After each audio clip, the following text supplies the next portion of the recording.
उनको मारा जाता है, जलाया जाता है, उनके घरों को फूका जाता है, तब इस सदन में चर्चा क्यों नहीं होती? ये सदन क्यों नहीं सुनना चाहता? SC ST OBC के अन्याय की आवाज क्यों नहीं सुनना चाहता? ये जो कठोर अन्याय है, जो सदियों की हिंसा पे आधारित, सदियों के भेदभाव पे आधारित है, इसका जवाब सदन को देना पड़ेगा। सभापति महोदय, नेपाल में नई सरकार बनी, उन्होंने कहा हम दलितों से सार्वजनिक रूप से माफी मांगेंगे कि जो हमने उनके साथ अन्याय किया। ये सदन कब उनसे माफी मांगा जिनके साथ हजारों साल अन्याय हुआ? सीवर में सफाई कर्मचारी मरता है, इतने आगे बढ़े हम लोग, उसके बच्चों को भी अपना पेट पालने के लिए कई तरह की मुसीबत गुजरना पड़ता है, कोई नहीं सोचता। सच ये है इस देश में दलित आदिवासी आज भी गुलामी की जिंदगी जी रहे। मैं तो चर्चा के लिए चिल्लाता हूं कितनी बार, वरना तो SC ST के लिए कोई चिल्लाता भी नहीं है। ये तो रिप्रेजेंटेशन है संविधान में। ये ना होता हमारे घरों में, हमारी गलियों में कोई वोट मांगने नहीं जाता।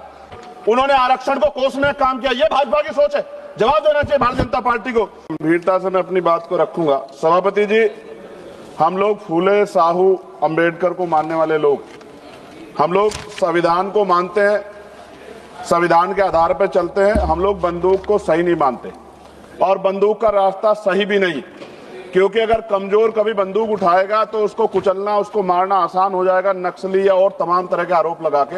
इसलिए बाबा साहब ने कलम की बात की और कलम को हथियार बताया।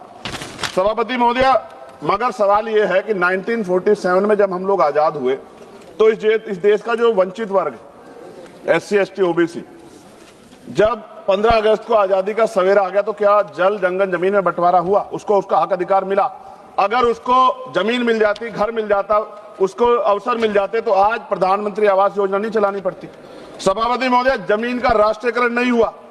इसलिए मैं बहुत जिम्मेदार, क्योंकि मैं तो वो व्यक्ति हूं जिसके खुद के ऊपर NSA नेशनल सिक्योरिटी एक्ट लगा जब मैं अपने लोगों के लिए लड़ने गया, और 2 अप्रैल 2018 को मेरे जैसे बहुत सारे लोगों पे लगा, क्योंकि हम अपने हक की लड़ाई लड़ रहे थे। सवाल यह है, नक्सलियों के नाम पे क्या आदिवासियों की हत्या स्वीकार्य हो सकती है? हम लोग इसका विरोध करते हैं। हमारा स्टैंड है, हम नक्सलवाद के समर्थक नहीं है, लेकिन आदिवासियों को नक्सली कहकर उनकी हत्या नहीं होनी चाहिए। सभापति महोदय, देश की 1/4 आबादी SC ST 25% से ज्यादा बड़े समाज के साथ जब जुल्म जाति अन्य अत्याचार होता है, उनकी हत्याएं होती है, उनकी बहनों का रेप होता है, उनको मारा जाता है, जलाया जाता है, उनके घरों को फूका जाता है, तब इस सदन में चर्चा क्यों नहीं होती? ये सदन क्यों नहीं सुनना चाहता? SC ST OBC के अन्याय की आवाज क्यों नहीं सुनना चाहता? कितनी चर्चाएं होती हैं, आज हालात कितने सारे अलग अलग हैं, लेकिन चर्चा इतने बड़े 25% समाज पे क्यों नहीं होती? 52% OBC पे क्यों नहीं होती? सभापति महोदय, मैं तो मानता हूं, कुछ लोग फॉर्मेलिटी के लिए कहते हैं, अगर मैं आना होता मैं तो चर्चा के लिए चिल्लाता हूं कितनी बार, वरना तो SC ST के लिए कोई चिल्लाता भी नहीं है। ये तो रिप्रेजेंटेशन है संविधान में। ये ना होता हमारे घरों में, हमारी गलियों में कोई वोट मांगने नहीं जाता। हम जानते हैं कि जाति व्यवस्था कितनी बदली है। और एक हमारे सज्जन कह रहे थे कि जाति व्यवस्था की वजह से एक दलित ने छोड़ दिया नक्सलवाद को, लेकिन सवाल यह है, बाबा साहब अम्बेडकर ने भी ये धर्म छोड़ा था क्योंकि यहाँ जाति व्यवस्था खाई है, ऊंच नीच का भाव। सभापति महोदय, हमारे सम्मानित एक भाजपा के सांसद जवाब दे रहे थे बड़ी चिंता के साथ। सभापति, बहुत इंपॉर्टेंट है, आप सुनिए, बहुत इंपॉर्टेंट है ये। वो ये कह रहे थे, जवाब देते कि उन्होंने कुछ ब्राह्मण्स के नाम लिए और कहा कि भाई ये इनके मालिक हैं, इनके यहाँ लेबर तो SC ST है, ये विचारधारा पर आधारित है। तो क्या कहना चाहते थे कि इस देश को तोड़ने की मूवमेंट कौन चला रहा है? जवाब दे। वो बड़ी बात यह है, उन्होंने एक ट्वीट किया 2 दिन पहले, मैं चाहता था मैं उनको जवाब दूं। उन्होंने आरक्षण को कोसने का काम किया। ये भाजपा की सोच है, जवाब देना चाहिए भारतीय जनता पार्टी को। सभापति महोदय, मैं 1000 से ज्यादा जवानों की जान गई है 2010 से लेकर 23 तक। CRPF के जवान संसद की सुरक्षा करते हैं, बॉर्डर की सुरक्षा करते हैं। अभी असिस्टेंट कमांडेंट अजय मलिक की उसका पैर उड़ गया, उनको प्रमोशन नहीं मिल रहा है। सुप्रीम कोर्ट उनके फेवर में थी, सरकार रिव्यू पिटीशन में गई, फिर उनके फेवर में थी। खत्म करूंगा 30 सेकंड में। सभापति महोदय, फिर भी बिल आ गया।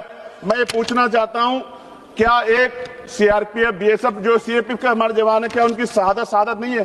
क्या उनको जो है शहीद का दर्जा नहीं मिलना चाहिए? उनको पुरानी पेंशन का लाभ नहीं मिलना चाहिए? उनको सभापति सुविधाएं नहीं मिलनी चाहिए? सम्मान नहीं मिलना चाहिए? और अंत में सभापति महोदय, इस देश में जवान शहीद होता है, उसको शहीद का दर्जा मिले, उसको सम्मान भी, लेकिन देश की सुरक्षा करते हैं। हम तो सम्मान करते सेना का।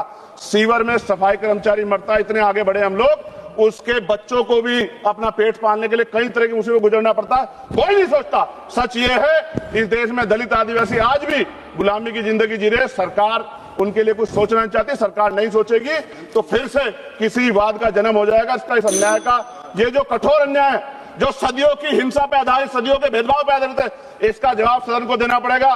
सभापति महोदया, नेपाल में नई सरकार बनी, उन्होंने कहा हम दलितों से सार्वजनिक रूप से माफी मांगेंगे कि जो हमने उनके साथ अन्याय किया। ये सदन कब उनसे माफी मांगा जिनके साथ हजारों साल अन्याय हुआ और आज भी उनको रोटी कपड़ा मकान के लिए अन्याय लड़ना पड़ता है। धन्यवाद सभापति महोदय। जय भीम, जय भारत।